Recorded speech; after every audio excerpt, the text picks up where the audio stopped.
Bonjour à toutes et tous et bienvenue dans Femmes Corpo, le podcast vidéo pour toutes celles qui naviguent dans le monde du business.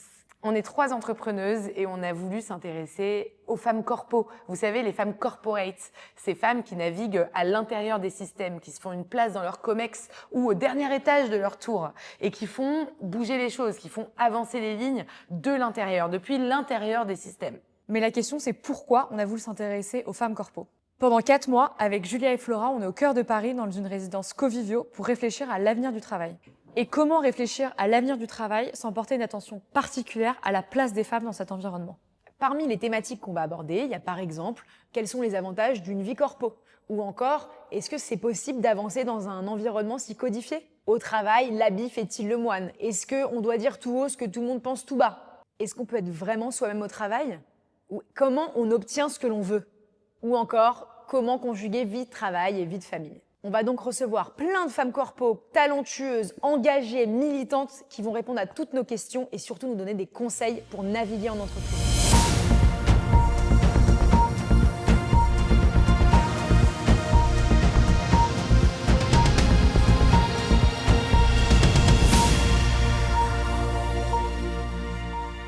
Marie-Laure Leclerc de Sousa.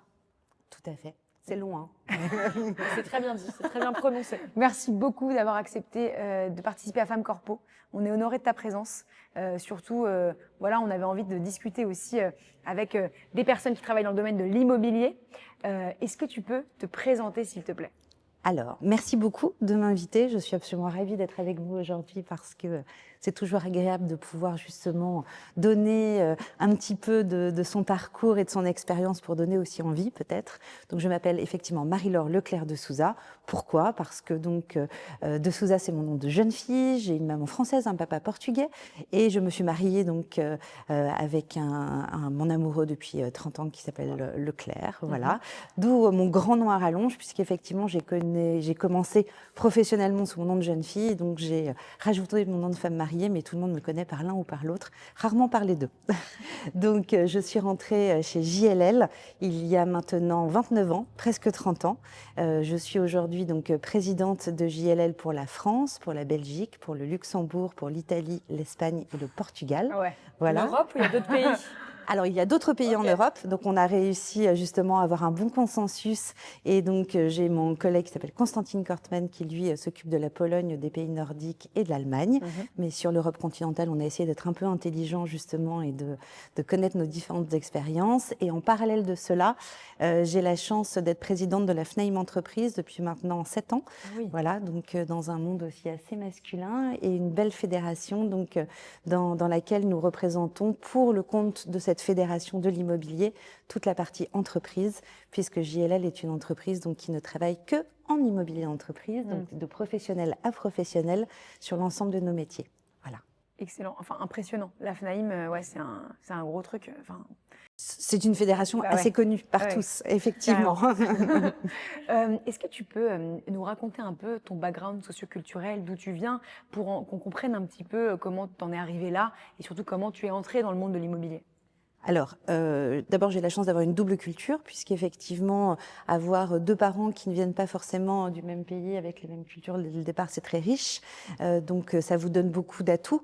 Quand on parle plusieurs langues à la maison, finalement, il n'y a pas tellement d'efforts à faire quand on apprend justement par la suite des langues. Donc, déjà, mon enfance a été beaucoup orchestrée, balancée, donc dans différents pays européens. Donc, sans faire aucun effort, j'apprenais plusieurs langues, je parlais plusieurs langues à la maison, donc ce background m'a énormément servi et aujourd'hui encore plus, sachant qu'on n'est pas hyper fort en France sur les langues, donc Ouais, ça clair. aide. C'est une Donc évidence. voilà, ce background clair. culturel m'a déjà beaucoup accompagnée.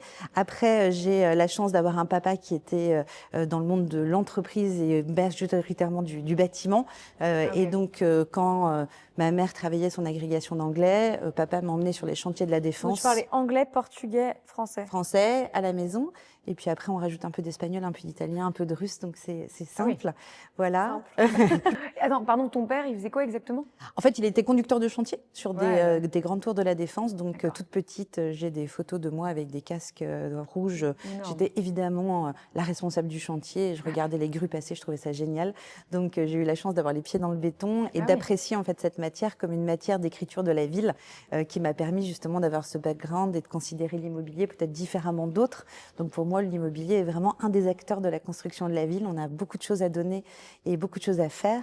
Donc, ce background m'a aussi beaucoup accompagnée. Puis j'ai eu la chance de voyager, j'ai eu la chance de rencontrer beaucoup de gens et qu'on me dise toujours tout est possible. Donc génial, ça Et ton m'a père énormément compris? aidé. Parce que ce qu'on observe un peu dans les différentes femmes corpo, c'est la place du père et à quel point le père a été un acteur de confiance et un acteur de libération, on va dire, pour aider les filles à justement s'émanciper, etc. Est-ce que c'est le regard que ton père a eu sur toi, par exemple? Alors, c'est une clé très importante aujourd'hui du développement des femmes dans notre société. J'en parlerai tout à l'heure, mais les hommes ont une part aussi importante que les femmes dans nos développements et dans notre équilibre. Et effectivement, un papa très latin qui a une aînée et pas un aîné, finalement, donne des clés qui peut-être permettent de faciliter les choses par la suite. Et oui, effectivement, il n'y a jamais eu de différenciation entre un garçon et une fille. J'ai fait du vélo, j'ai joué au foot, je suis super nulle en plus. Mais j'ai toujours été accompagnée pour faire des choses qui n'étaient pas forcément dans les cases du bleu et du rose. Donc ce background culturel m'a sans doute aidé aussi aujourd'hui à être à l'aise dans un monde qui est soit féminin, soit masculin, soit non-genré. Mais plus on rencontre de gens et plus c'est facile, plus on vous donne des clés, plus ça permet effectivement par la suite d'être pluriel. Tu disais tout à l'heure, on m'a toujours dit tout est possible. Qui te disait tout est possible? Alors, mes parents, ma famille, effectivement, m'a toujours accompagnée dans ce sens. J'ai une famille relativement modeste au niveau français qui a été justement aidée par l'école de la République, donc tout est toujours possible. Mes arrière-grands-parents étaient paysans en Corrèze et mes grands-parents commençaient à être cadres et puis ma tante est médecin et ma mère était effectivement professeure aussi. Donc, tout est possible. On peut avoir envie, dès qu'on est passionné, dès qu'on se pose pas trop de questions et qu'on se dit qu'on n'a pas trop de freins, finalement, ça aide à ouvrir des portes qui parfois sont fermées pour d'autres. Je rejoins la région, pardon, excuse-moi, hein, de l'Auvergne et de la Corrèze, de la Lozère, tout ça, parce que ma grand-mère était également paysanne en Lozère, donc on peut avoir des petits points communs. C'est possible. C'est culturel, je dirais. Vas-y, Flora. Dès que tu as une occasion de placer ta grand-mère de La Lozère, mais j'adore, on lui rend hommage à chaque fois. Parce que c'est une de mes lumières. De tes lumières, et avec plaisir. T'as fait quoi comme études? Alors, évidemment, quand on est petite et qu'on a des parents qui vous donnent plein d'idées, il fallait que je sois avocate et je joue du piano. Donc, je suis hyper nulle en piano et je ne suis pas avocate. Mais j'ai commencé en fait par des études de droit, mais avec une maman professeure aussi. J'ai commencé par une prépa, donc j'ai fait une hypocagne, une cagne, en complément d'études juridiques. Et puis j'ai rencontré mon amoureux et donc j'ai continué que sur le juridique parce que j'avais envie effectivement de vivre un petit peu au-delà de uniquement aller à la fac. Et j'ai complété par des études d'anglais pour avoir vraiment les bonnes cases cochées. Et donc, j'ai fini mes études juridiques par l'Institut de la construction et l'habitation, donc l'ICH, en fin de parcours. Par appétence, parce que ton père, effectivement... Par appétence, parce que ça me donnait envie, parce que je savais que c'était différent, parce que j'étais très à l'aise aussi dans un domaine où c'est pas forcément le cas. J'aime m'intéresser à la construction d'un bâtiment autant qu'à la façon dont on va le remplir, investir, l'aménager, le revendre, le reverdir, etc. Donc une vraie passion au départ sur le bâti et sur la ville. Et mes études, du coup, se sont orientées aussi dans ce sens. Et tu as dit, je ne me suis pas trop posé de questions. Je trouve que c'est aussi très féminin de beaucoup se remettre en question, de beaucoup se questionner, de beaucoup questionner sa légitimité, etc. Est-ce que tu penses que c'est vraiment un conseil à donner aux femmes de ne pas trop se poser de questions, de foncer un peu tête baissée? En fait, je pense qu'il faut être guidé systématiquement par d'abord ses sentiments, ses pulsions, son envie, son intuition de façon assez forte et effectivement ne pas se donner de propres barrières. Qu'est-ce qui peut se passer si ça ne se passe pas bien? En général, pas grand-chose.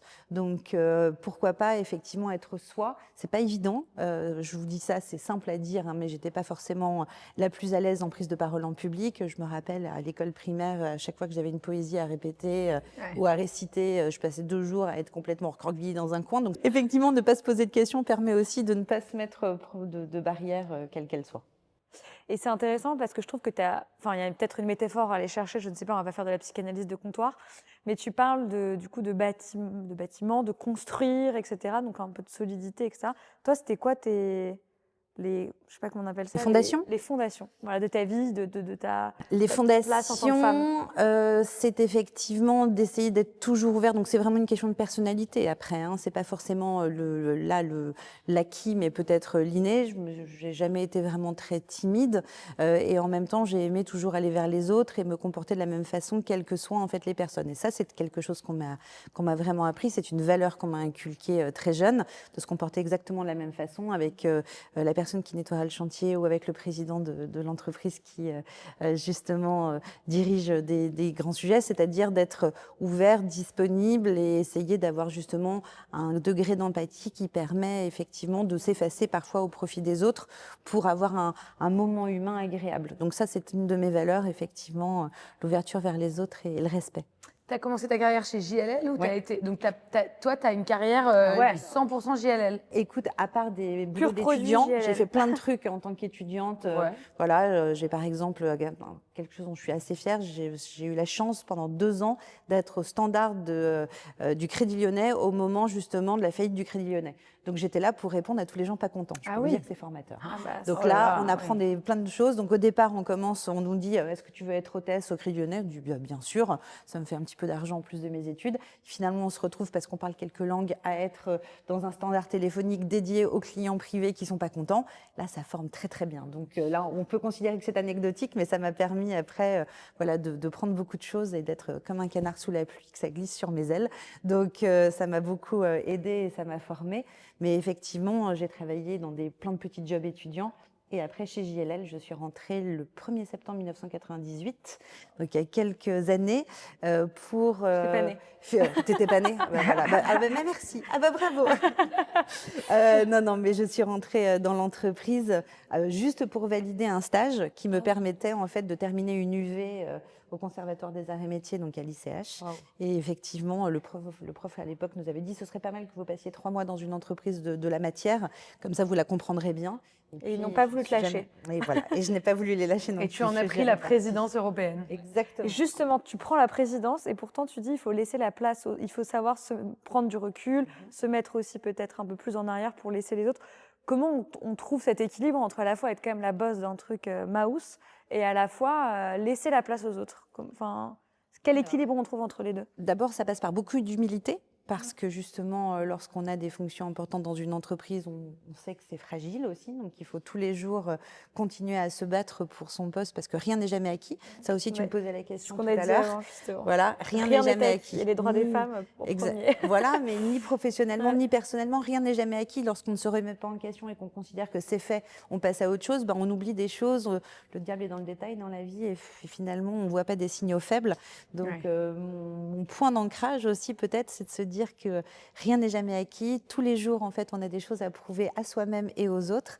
Donc ça, c'est un des premiers axes. Donc tous les jours, j'essaye de dire bonjour à tous les gens de l'entreprise en essayant de connaître leur nom, leur activité, d'avoir un message assez intéressant et puis de faire monter tout le monde, de faire grandir les collaborateurs au quotidien. Alors, le son de Femme Corpo, en fait, dans Femme Corpo, on essaye souvent tu vois, de tirer des leçons un peu générales qui peuvent inspirer les personnes qui nous écoutent. Je remarque chez toi, et je l'ai remarqué chez d'autres femmes corpo, l'attention portée à l'entourage. Ouais. Le côté, je joue vraiment collectif, et c'est vraiment mon projet. Tu vois, on avait une autre femme corpo dans un autre épisode qui nous disait, moi, mon bonheur, c'est de faire grandir les carrières de mes pairs au travail, et c'est vraiment ça qui me rend heureuse au quotidien. Donc ouais, je pense que ça, c'est une leçon, parce qu'on est dans une époque quand même assez individualiste, tu vois, et je trouve que déjà, question pour toi, c'est rare maintenant les gens qui font 30 ans de carrière au même endroit. Est-ce que tu recommanderais cette carrière aujourd'hui à une jeune femme ou un jeune homme? Est-ce que tu penses que c'était valable à ton époque, mais que ça le serait moins? Alors, moi, je considère qu'en fait, comme je disais, rien n'est jamais acquis. Tous les jours, j'essaie d'apprendre des choses. Donc ça, c'est hyper important pour moi. Pour passer justement une bonne journée, il faut que j'ai appris des choses, il faut que j'ai rencontré des gens différents, il faut que j'ai eu une nouvelle idée. À partir du moment où on considère qu'on a plein de choses à apprendre, en fait, on peut continuer à tirer tous les jours des nouvelles choses d'une entreprise, même si on y est depuis très longtemps. Je fais le malheur absolu des chasseurs de tête sur le marché parisien, puisqu'eux ne peuvent pas forcément comprendre cette stratégie aussi, qui n'en est pas forcément une. Et cette fidélité, exactement. Et en fait, je me rends compte sur les 30 dernières années que d'abord, j'ai l'impression d'être arrivée hier matin dans l'entreprise. J'ai l'impression que j'ai encore plein de choses à donner. Et j'ai surtout l'impression que l'entreprise a tellement changé autour de moi, que mon poste a tellement changé, que l'environnement sociétal est tel qu'en fait, on apprend tous les jours. Et à partir du moment où on se sent bien, parce que dans l'entreprise dans laquelle nous nous trouvons, il y a des valeurs qui sont les vôtres. Chez nous, c'est l'éthique. Voilà, c'est mon niveau numéro 1. L'éthique est extrêmement important et dans l'immobilier, le phare dans la nuit, exactement. C'est l'excellence. Donc, tous les jours, il faut aller se pousser et tous les jours, essayer d'être encore meilleur pour que votre client soit content, votre partenaire soit content, les collaborateurs évoluent dans un climat agréable. Et c'est l'esprit d'équipe. Et donc, l'esprit d'équipe, c'est ce qui m'anime aussi. Je serais malheureuse comme une pierre à travailler seule. J'en serais incapable d'ailleurs. Mais effectivement, parce que c'est vraiment ma personnalité de travailler en équipe et de me nourrir de tout ce que tout le monde peut apporter. Et quand tu es rentrée là-bas, tu t'es dit qu'un jour tu serais... Ouais, pas du tout. Alors d'abord, à l'époque, nous étions 135 en France. Nous sommes 1300 aujourd'hui. Waouh. Donc l'entreprise a particulièrement évolué. Et puis le monde a évolué autour de nous. Donc nos métiers aussi ont évolué. Et à l'époque, non, j'avais une vue... C'était 3 mois de stage et merci, bonsoir. Voilà, merci. En fait, je voulais travailler dans l'urbanisme, je voulais éventuellement continuer mes études vraiment dans l'urbanisme, travailler dans une collectivité, travailler dans une région, travailler dans un cabinet d'architecte, mais faire complètement autre chose. Donc, je ne m'étais absolument pas donné comme objectif premier. Est-ce que sur ces 25 années, non, c'est combien d'années? Bon, on va dire, c'est quelques années. Si peu. Est-ce que sur ces nombreux mois, tu as vu des situations de sexisme en entreprise? Alors, et on répète que, évidemment, alors, c'est plus facile de poser cette question aux femmes corpo qui ont changé plein de fois d'entreprise, parce que du coup, elles nous racontent des histoires incroyables et on ne sait pas où ça s'est passé. Donc, dans ton cas, peut-être c'est plus compliqué de te livrer, mais on précise que l'égalité professionnelle, ça a 20 ans dans les boîtes. Donc, on n'est pas là pour juger le passé, on est juste là pour constater comment les femmes corpo ont pu se forger et il n'y a pas de jugement sur qui a fait ça, où, quoi, comment, c'est pas le sujet. Alors d'abord, je reprends un contexte. Je ne serais pas restée dans l'entreprise si longtemps si je n'avais pas été justement en confiance, pour m'épanouir. Donc même si je suis restée dans la même entreprise effectivement toute ma carrière, et je pense que c'est pas complètement fini, c'est vraiment parce que j'ai pu m'y sentir bien, me sentir en safe place, dans un environnement anglo-saxon qui est un peu différent aussi de la culture française ou européenne ou latine, où effectivement on laissait exactement la même chance aux hommes, aux femmes, aux non-genrés. Et on a la chance aussi chez JLL d'avoir eu toujours une politique de diversité et d'inclusion, peut-être due au départ à un monde anglo-saxon un peu plus en avance que celui que nous connaissons ici. Donc ça change un petit peu aussi la donne. Mais effectivement, d'abord, j'ai eu une safe place qui m'ont permis de m'épanouir. Après, quand on est justement au quotidien dans cette safe place, c'est là où on voit encore plus ce qui ne va pas à l'extérieur. Donc effectivement, j'ai vu sur ce laps de temps énormément changer la composition des équipes. Qu'au départ, on était peu de femmes à pouvoir aussi faire le métier par lequel j'ai commencé, qui était vraiment d'être consultante et de donner des conseils et d'accompagner les entreprises. Donc on était un petit peu moins de femmes. Et puis petit à petit aussi, ça a changé. Ce que j'ai vu énormément changer, donc c'est pas totalement pour répondre à tes questions, mais j'y arrive. Mais effectivement, plus le temps avançait, plus on a vu des avocates autour d'une table, des maîtres d'ouvrage autour d'une table, des femmes responsables de chantier, d'architecture, de prise de décision, de fonds d'investissement. Donc il y a quand même eu une féminisation de notre industrie, même si c'est pas encore complètement optimal. Et après, j'ai vu tout ce que vous avez déjà dû imaginer comme cas de figure, c'est-à-dire quand vous êtes jeune, quand vous êtes une femme et que vous arrivez en salle de réunion, en général, et ça m'est arrivé, on m'a demandé de faire les cafés, puisque j'arrivais en dernier.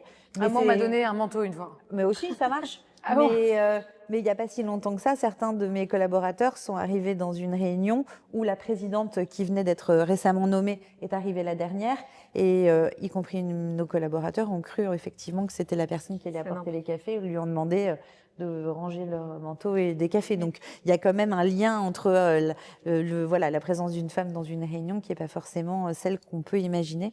Donc, tu as dû voir aussi, je pense, la différence de comportement des autres. Enfin, moi, par exemple, j'ai une copine qui est passée de standardiste à chef événementiel. Elle a vu à quel point le regard et l'attention qui lui étaient portés ont swipé du jour au lendemain en fonction du titre. Et vu que toi, tu as énormément évolué, je pense que tu as pu voir aussi chez toi ou même à l'extérieur, les gens qui travaillaient avec toi mais qui n'étaient pas forcément chez GLL, leur comportement évoluait.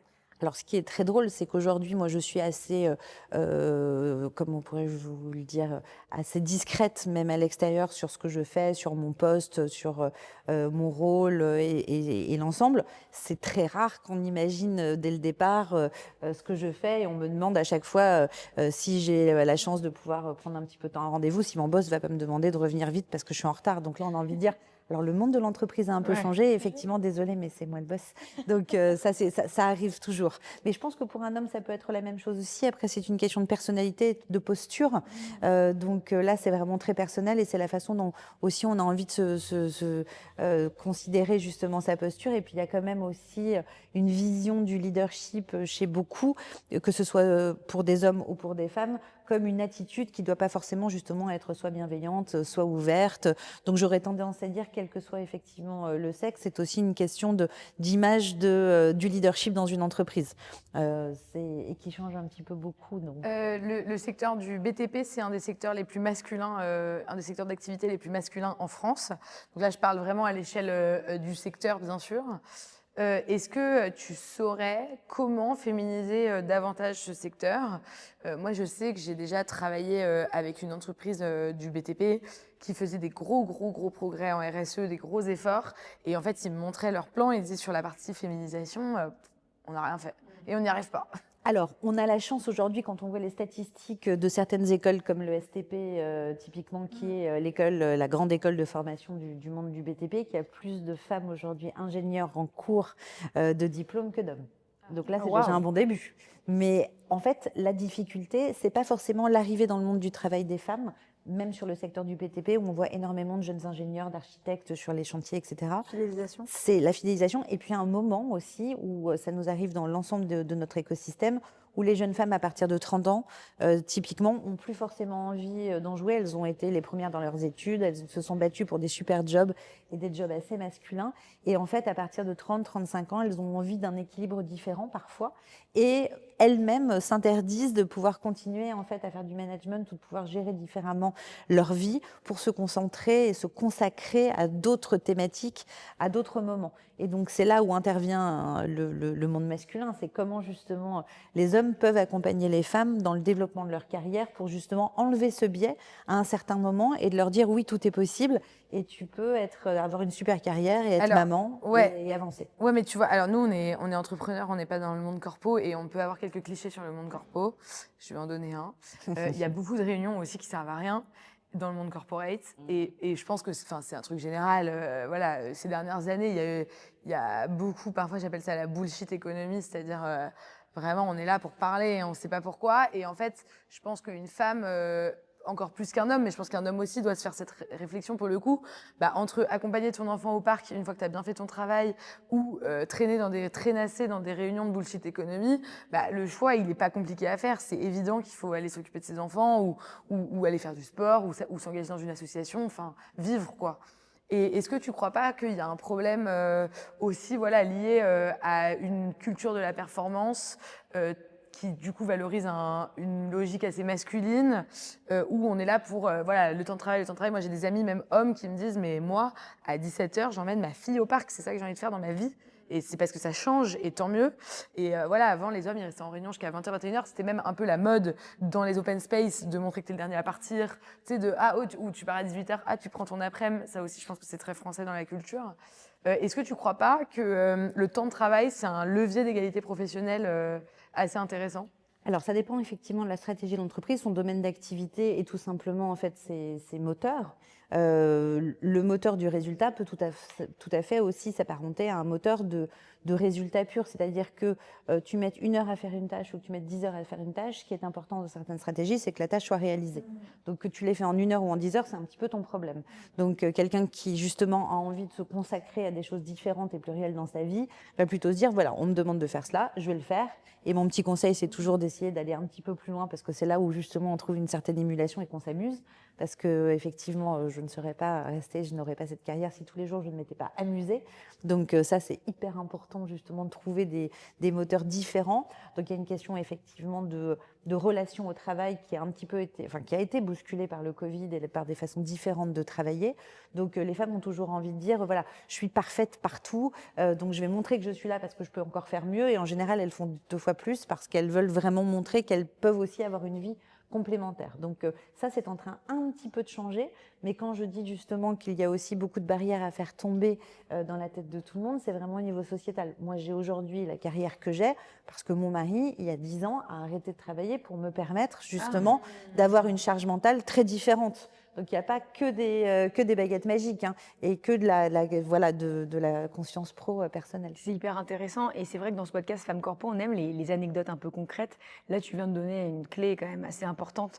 Ton mari, effectivement, à un certain moment, enfin, raconte un peu comment ça s'est passé, comment naturellement il s'est proposé ou tu lui as demandé ou... Alors, en fait, nous, à l'époque, nous travaillions beaucoup tous les deux, mais parce qu'on aime ça et parce qu'on s'amuse. Donc, sinon, on ne le ferait pas. Voilà. Donc, par rapport au temps de travail, c'était plutôt pour se dire, attends, il y a un truc encore, j'ai une super bonne idée. Donc, on continue, on avance et on essaie. On a toujours essayé tous les deux de faire différemment ou plus.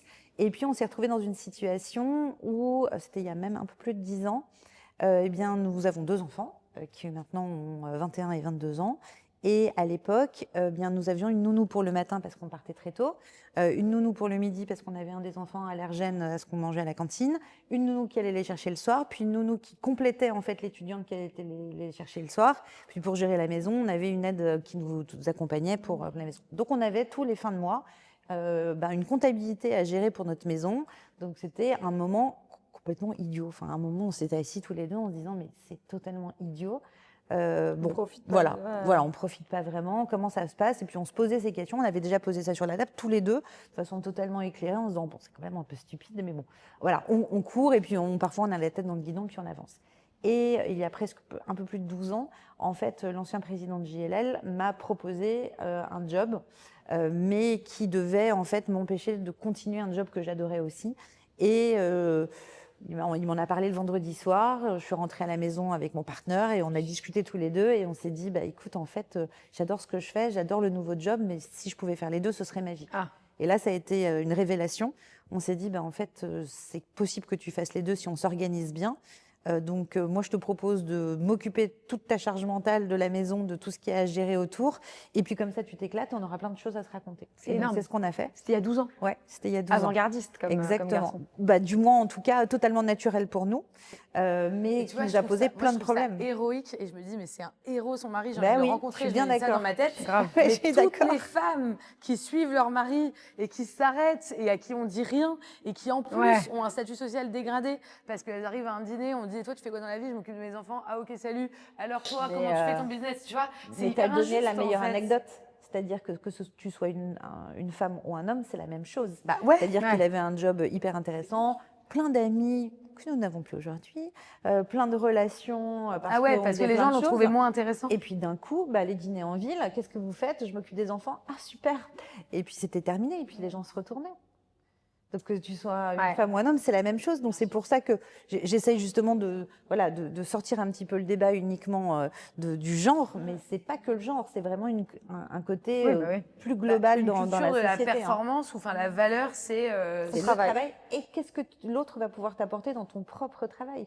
En fait, c'est ça que je trouve le pire, c'est-à-dire que là, on se rend compte des vraies relations et de l'opportunisme aussi dans certains milieux, dans le milieu parisien parfois aussi, quand effectivement l'autre qui a été rencontré professionnellement ou personnellement ne va pas apporter ou ne va pas vous apporter quelque chose, ben vous vous en détournez.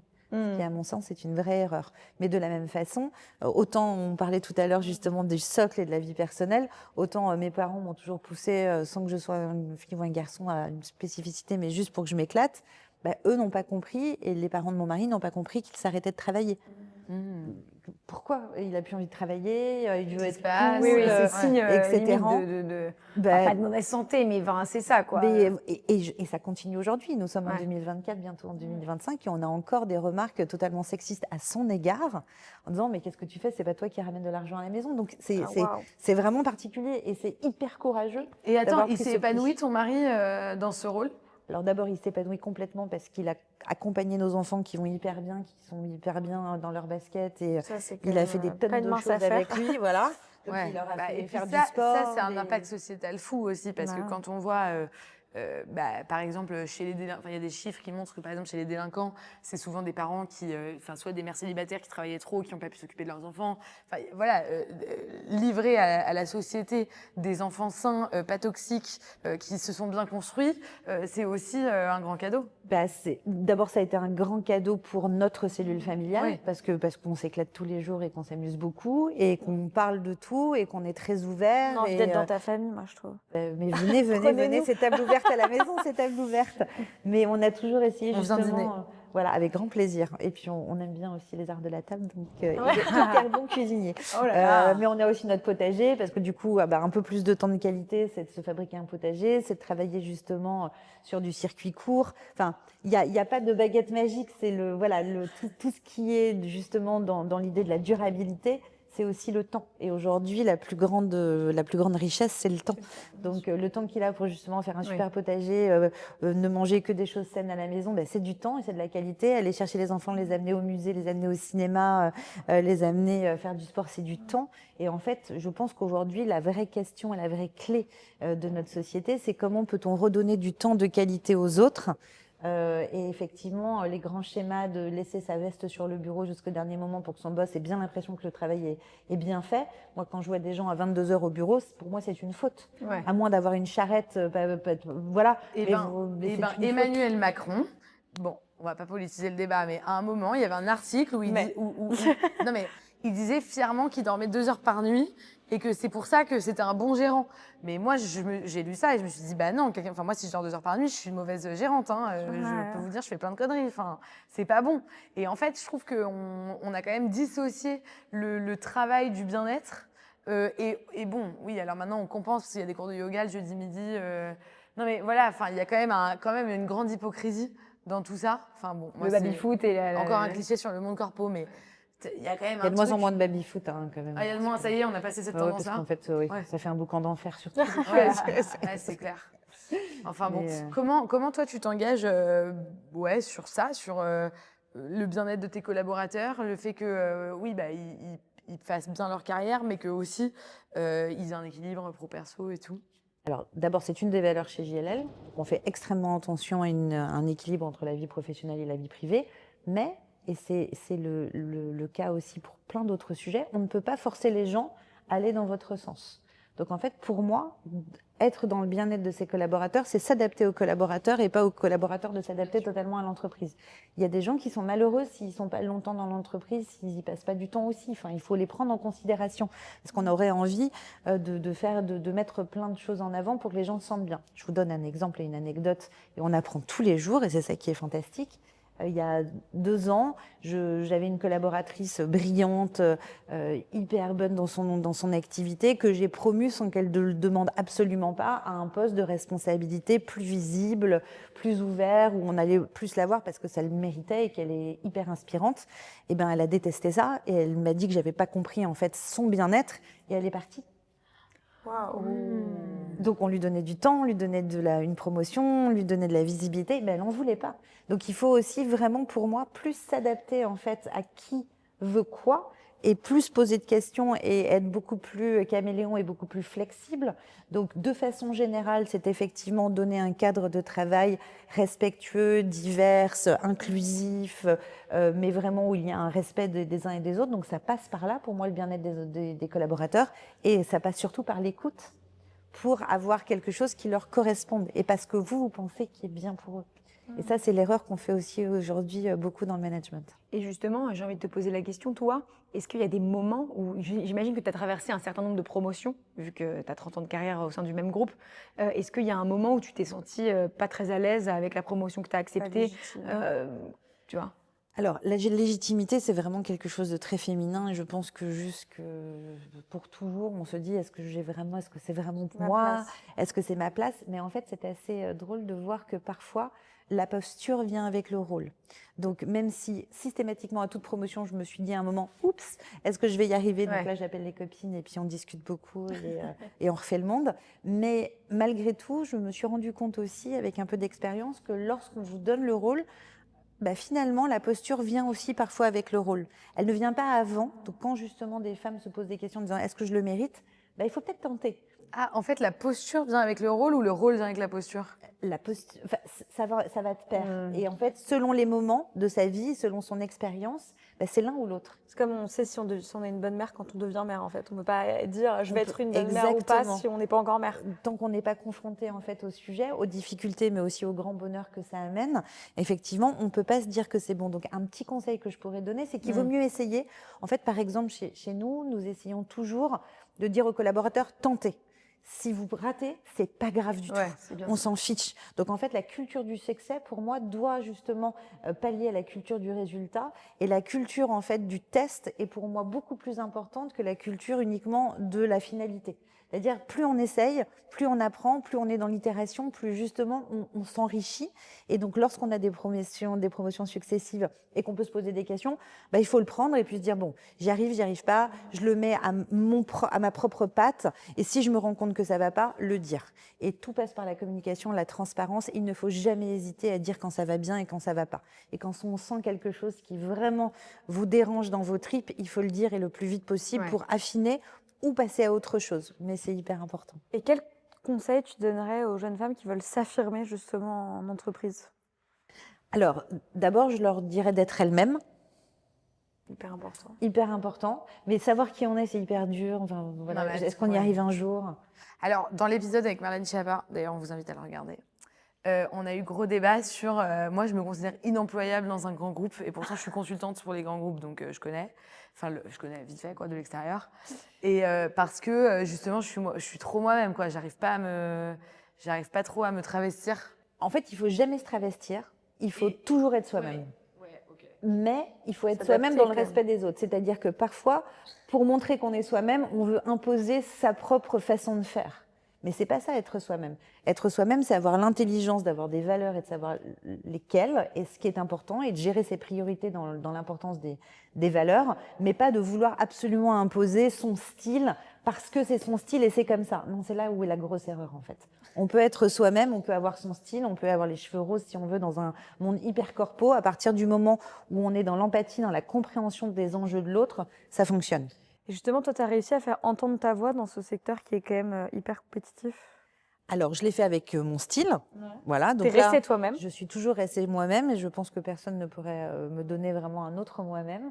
Donc, je suis toujours restée moi-même avec parfois mon franc-parler, avec mes émotions, avec ma passion, avec peut-être mes erreurs aussi. Et je le dis et je m'excuse quand j'en fais et ça peut arriver. À des moments de ma carrière, justement, où la promotion était peut-être un peu trop rapide, où je n'avais pas encore la posture, où j'étais pas à l'aise, j'ai essayé parfois de me travestir un petit peu ou j'ai essayé d'être quelqu'un d'autre et ça marche pas du tout en fait. Ça marche pas du tout. Vous vous sentez pas bien, du coup vous êtes pas bon, du coup ça va pas du tout. En fait, La sincérité, c'est la clé. la sincérité est la clé. La sincérité, la communication, la transparence et oser dire quand ça fonctionne fonctionne pas et essayer. Essayer, c'est vraiment la clé, je pense. J'aimerais juste faire un tout petit volet, effectivement, finance et argent. Ouais. Je ne vais pas te demander combien tu gagnes, évidemment, mais plutôt dans les conseils à donner aux jeunes femmes, aux jeunes hommes, lorsqu'ils vont négocier une promotion. Toi, tu as traversé encore une fois un certain nombre de promotions. Comment tu as géré les négociations de salaire, les demandes de... Alors, un petit truc aussi, il y a certaines écoles, quelles qu'elles soient, qui recommandent aux salariés, aux collaborateurs, en fait, quand ils sortent de l'école, de toujours, tous les 2 ans, c'est normal d'avoir une promotion, c'est normal, en fait, d'avoir une augmentation de salaire, tout est normal. En fait, rien n'est normal. Rien n'est acquis, rien n'est normal. En fait, j'ai eu la chance d'être dans un groupe d'abord qui me correspondait et qui correspond vraiment à mes valeurs et à mon ADN. Donc, c'est pas forcément évident. Et le trouver, c'est peut-être la clé, justement, de l'épanouissement, d'avoir vraiment une structure, quelle qu'elle soit, mais qui fonctionne par rapport à ce qu'on est soi. Comme ça évite de se travestir et d'essayer de faire des trucs qu'on sait pas faire. Et après, demander n'est pas forcément la bonne chose. En fait, moi, j'ai toujours promu des gens qui finalement n'étaient jamais ceux qui arrivaient dans le bureau en disant ça fait 2 ans, ça fait 1 an, je le mérite, je le vaux bien, ça se voit tout de suite. Ceux qui vont pas voir de psy alors que c'est ceux qui ont le plus besoin, qui critiquent les psys, mais en fait ceux qui ont le plus besoin. Mais c'est exactement la bonne analogie. Mais effectivement, lorsqu'on se dépasse, lorsqu'on est passionné, régulièrement ça marche. Et en fait, lorsqu'on s'épanouit dans son job, on va chercher un petit peu plus loin et son manager n'a pas forcément besoin justement de voir que c'est fantastique, ça se voit assez naturellement. Et c'est vrai qu'une promotion naturelle est une promotion qui réussit beaucoup mieux qu'une promotion dans laquelle effectivement on va chercher, on va demander, on négocie. Après, pour te répondre complètement, on est toujours meilleur pour négocier le salaire des autres que le sien. Ouais. Donc ça, j'ai toujours pas réussi. Donc c'est très dur. je plaisante, mais j'entends par là. Non, mais ça, même c'est pour défendre les projets des pour autres défendre que les siens. on est tellement meilleur. Mais ça, je me bats même plus là-dessus parce que je me dis que c'est comme ça, c'est pas grave et qu'au contraire, justement, je serais peut-être plus sincère encore quand j'essaye de faire passer mes propres projets. Maintenant, sur les conseils à donner sur une promotion, il faut être conscient des choses et conscient des environnements. Parfois, lorsqu'une petite entreprise fait tout ce qu'elle peut pour bien payer ses salaires à la fin du mois et que la chef d'entreprise, en fait, ne dort pas parce qu'elle ne sait pas comment elle va payer l'URSSAF et qu'il y a un collaborateur qui, en général, n'est pas le meilleur, qui vient demander une promotion, là, il y a panique à bord. C'est-à-dire que la personne n'est pas vue forcément comme un élément positif, mais comme un élément perturbant, dans cette type de structure. Et je pense que l'empathie est hyper importante aussi et la compréhension des enjeux de l'univers dans lequel on évolue permet que la promotion se passe bien et que la négociation, si elle est normale, sera donnée. Voilà. Après, il peut y avoir des situations différentes dans un sens comme et dans de l'autre. évidemment. Exactement. Ouais. Exactement. Quelle leçon tu as envie de transmettre aux générations futures de femmes et peut-être pense à à l'une de tes enfants, à ta fille, ça peut te permettre de projeter le truc. Quel conseil tu aimerais donner à toutes ces femmes qui demain vont être des boss comme toi? Alors d'abord, je ne sais pas si je suis une boss parfaite non plus. Oui, mais tu as le mérite d'être arrivée là où t'en es. Voilà. L'humilité. Alors, je parlerai à mes 2 enfants. Tu vois, pour te répondre, en fait, je parlerai à mon fils dans le respect, en fait, des femmes, des valeurs, et c'est le plus important. C'est-à-dire Fan que... de cette femme. Voilà, Je vous le dis, moi j'ai envie de me reconvertir dans l'immobilier et j'avais bossé. Eh bien, on a plein de trucs super chouettes à faire. J'ai des très hautes prétentions salariales. Non, je rigole. On fait ce qu'on peut. Non mais attends, c'est ouf que tu dises qu'il faut parler à ton fils parce que moi je suis convaincue que si l'émancipation des femmes, entre femmes, pour les femmes, par les femmes, pour les femmes, à un moment il faut que les hommes s'y mettent parce que sinon, ça sert à rien de régler un problème si on règle que la moitié du problème. Exactement. Donc ça doit être un hyper univers en fait bienveillant de façon générale.